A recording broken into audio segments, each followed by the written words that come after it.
چوتھا بہترین مصرف، مساجد کے جو امام ہیں،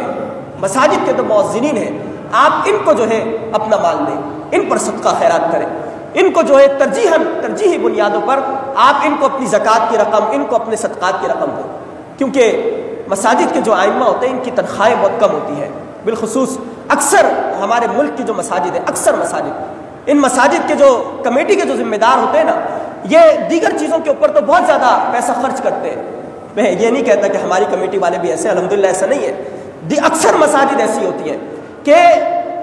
دیگر چیزوں کے اوپر تو خرچ کریں گے، مسجد کو عالیشان انداز سے تعمیر کریں گے، بہت بہترین انداز سے، لیکن امام اور مؤذنین کی تنخواہیں بالکل نامناسب سی تنخواہیں ہوتی ہیں۔ مجھے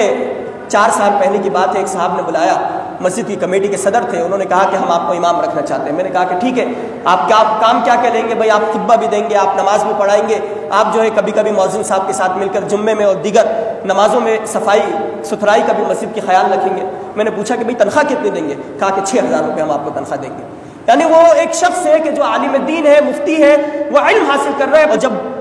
کام لینے کی باری آتی ہے تو بے انتہا کام لیتے ہیں، اور جب خرچ کرنے کی باری آئے 6000 10000 12000 یہ تنخواہیں ہوتی ہیں۔ تو بہترین مصرف میں سے ایک یہ بھی مصرف ہے کہ آپ مسجد کے امام، مسجد کے مؤذن اور مسجد کے خادمین کو آپ تنخواہیں دیں۔ مسجد کے خادمین سے بھی بے انتہا کام لیا جاتا ہے۔ اکثر کمیٹی کے ذمہ داران مسجد کے اندر آتے ہیں تو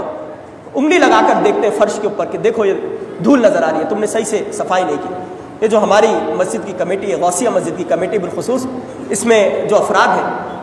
میں یہ کہتا ہوں کہ یہ گویا کہ اللہ کے ولی ہیں ایک طور پر، ہمارے نجم بھائی ہیں۔ تراویح کے لیے مسجد کے اندر داخل ہو، ہاتھ میں پوچا ہے، پیشانی سے پسینہ ٹپک رہا ہے، اور صفائی ستھرائی کے اندر مصروف ہے۔ تراویح ختم ہوتی ہے، دوبارہ سے دریوں کو لے کر دھونے میں مشغول ہو جاتے ہیں، صفائی ستھرائی میں مشغول ہو جاتے ہیں، اپنے گھر والوں کی اور اپنے دیگر معاملات کو چھوڑ کر وہ مسجد کی خدمت کے اندر مصروف ہے۔ ایسے بھی مسجد میں اس کی کمیٹی کے اندر افراد موجود ہوتے ہیں جو خیال رکھنے والے، عزت کرنے والے، محبت کرنے والے ہوتے ہیں، لیکن اکثر مساجد کی کمیٹی کا یہ حال ہے کہ امام اور مؤذن ان کا کوئی پرسان حال نہیں ہوتا، بیچاروں کی 10 12 15 ہزار تنخواہ ہوتی ہے، اس کے علاوہ کوئی اور کام بھی نہیں کر سکتے، وہ یوں ختم ہوتی ہے کہ پتہ بھی نہیں چلتا۔ بہترین مصرف ہے کہ آپ مساجد کے ائمہ اور مساجد کے مؤذنین پر خرچ کریں۔